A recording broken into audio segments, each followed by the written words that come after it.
Okay, so I'm doing this again. I'm doing this without writing a script or anything like that because I'm terrible at that, and I've already made a habit of improvising all these videos, so why stop now? But I'm back, and this time I'm talking about The Sea by Iris Murdoch. And I can confidently say that this is probably one of my new favorite books. It was quite the read. It was exciting. It was melodramatic and pensive, and it was a lot like Wuthering Heights, but in more of a modern sense, or set about a century ahead of Wuthering Heights. Same level of melodrama. There's betrayal. There's secret backroom dealings and romances. There's murder, or at least attempted murder. I don't want to spoil the book, but it was just such a fun read, and there was just so much going on that I feel like I have to talk about it. Look, if I don't talk about it, I'm going to go insane. So, the Sea is a book about a man named Charles Araby who had just retired from the theater life. He's been doing this since he was a young man in his 20s. He talks about how he started doing theater because of some teacher that gave him a very formative experience, and he just fell in love with theater and stayed with it until he retired. And the premise of the book is that Charles has finally retired. He's moved out to the countryside to live by the ocean, and hijinks ensue. But it's a very strange kind of hijinks where Charles is a man who really ends up alone a lot of the time, mostly through his own actions. He really pushes people away and doesn't seem to have a very strong sense of belonging in his own life and in the lives of other people. And it's such a strange thing because he's the protagonist of the book, but he's so lonely, and people keep coming to him because people actually do care about him, but he just doesn't really care about them as much as they care about him. For example, one of the main characters in the book is his cousin James, who he's always had some strange rivalry with because he always felt that James just had it better than he did, had it better than his family did. His family was richer, he went to better schools, he had what is arguably the better career, as what society might dictate. Charles was a theater director, but James was a general in the army.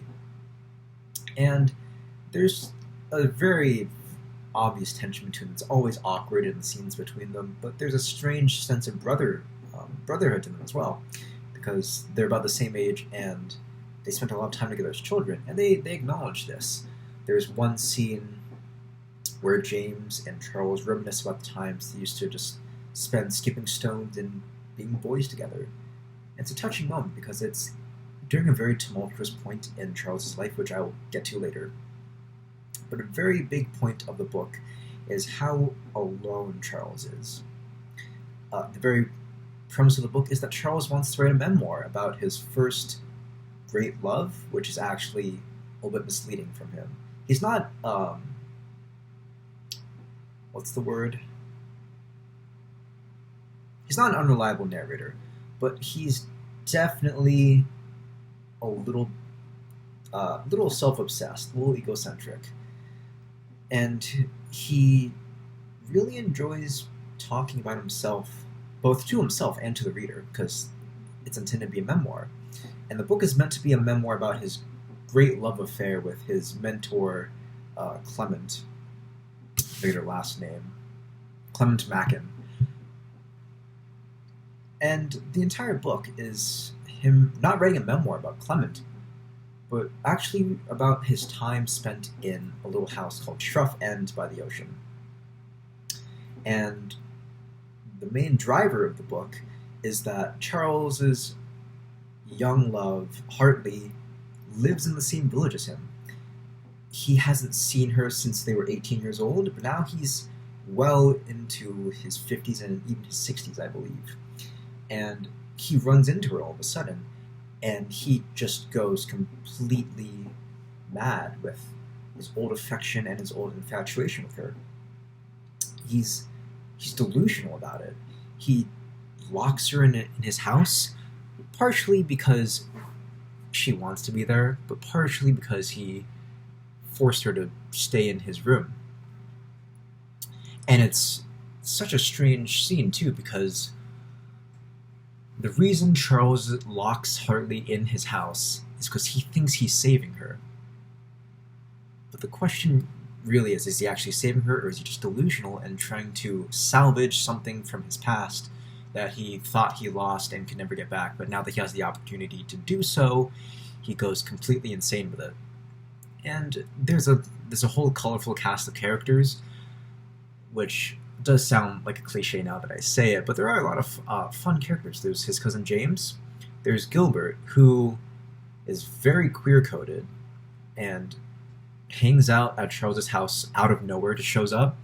There's also Titus, who is Hartley and her husband's adopted son, and I'll get more on Titus later.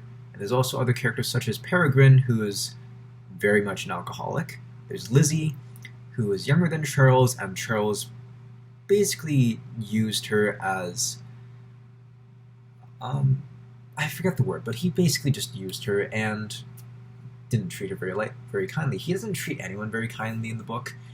He is very aware of what he's doing, but he knows he's doing it, but he just keeps pushing people away anyways.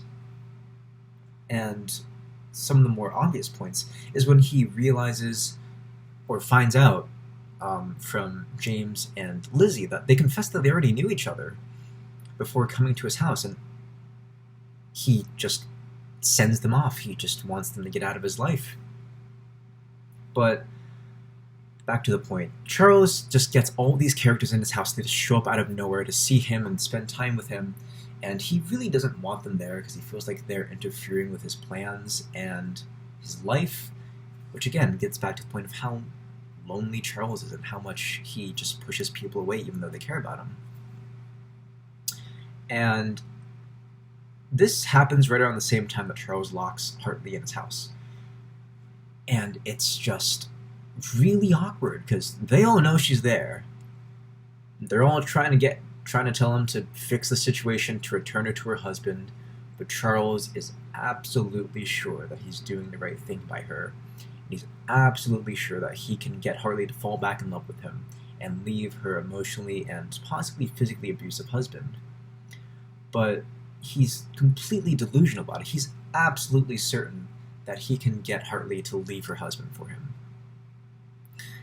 And it doesn't go very well for him. I'm not going to spoil the rest of it because it is absolutely worth reading. But it was just such an intense book.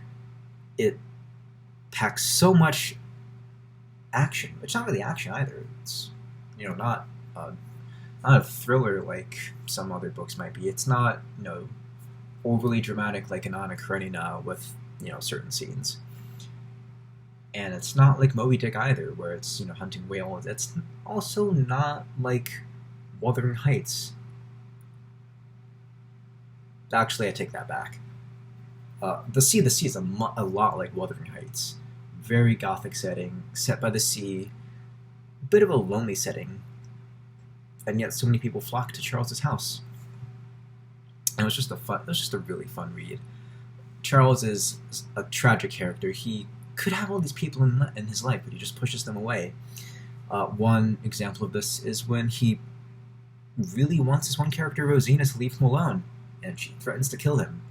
Not because she loves him, but because she just wants him. She's jealous, and she just wants him to herself. And I just really enjoyed reading this book. It's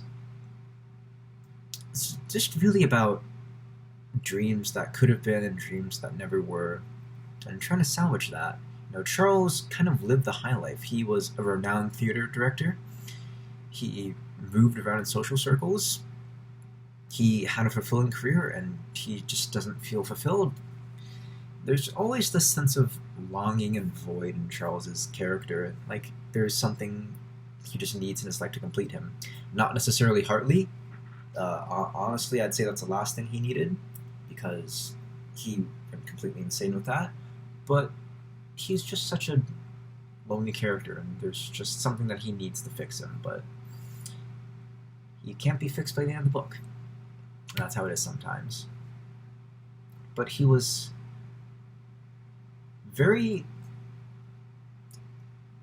she's definitely at the center of everything, but all of the characters are so influential and so moving to the book. One main example is Titus, who stumbles along to Charles's house by pure coincidence. A lot of characters really do just show up by absolutely pure coincidence. And there's this very strong, almost homoerotic element to it, kind of like the Symposium, or just this general sense of the older man and the younger man bonding together and having a very intimate relationship, not necessarily physically, but definitely emotionally. Although there are some very specific scenes with Charles describing Titus's youth and his vigor and his beauty as a young man. And when something happens, I'm not going to spoil it, but it may or may not be obvious by this point the way I'm talking about it, Charles mourns Titus. And it's very reminiscent of Memoirs of Hadrian by Marguerite Yourcenar, in which Hadrian, loses his youthful love Antinous. And it's very similar. Charles is the Hadrian to Titus's Antinous. And it's just very, very pensive, very tragic, very sad. And I think that's the best word to describe this book, is pensive. It's, well, first it's pensive because it's structured as a memoir, which in and of themselves are designed to be, self-reflection and reminiscing about things past, remembering things the way they were, the way they may have been, or even misremembering them completely, which happens a lot in this book. And it was just a very moving, very dramatic read, even though it's nothing bombastic or explosive. It was a great read. It's definitely one of my new favorite books. And that's the end of this 12-minute ramble about a book that I didn't write a script about, which I probably should have, but I think it's better if I just get everything out. It's a great book. The Sea by Iris Murdoch. I recommend it.